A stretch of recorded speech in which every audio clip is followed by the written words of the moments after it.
Hey there, it's Beau and Matt from Probably This. And we're making a fall and winter harvest-inspired focaccia garden. Let's do it!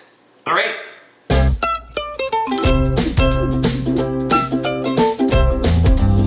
We're excited to be a part of HomeGoods Studio, which is a new Instagram class series where you'll explore your creativity and try something new, all from the comfort of your own home.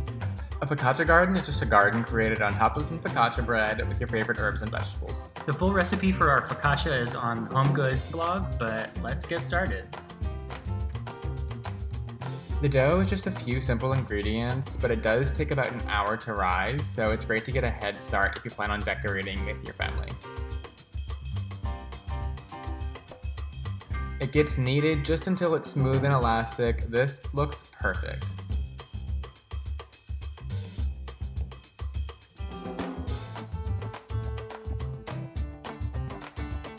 Once it's fully risen, we're gonna fold it into an oiled pan.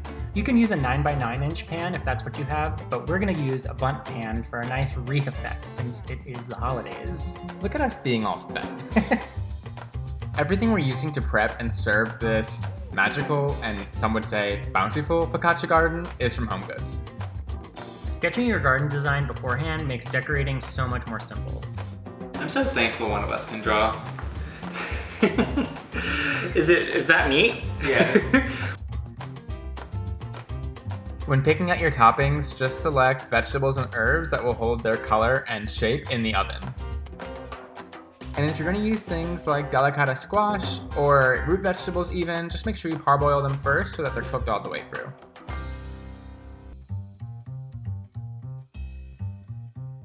It's about 20 minutes in the oven and it comes out looking gorgeous like this. Should we get a selfie with this for our Instagram?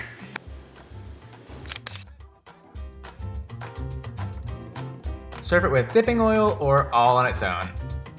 Don't forget to share your own focaccia garden creations using the hashtag HomeGoodsFinds.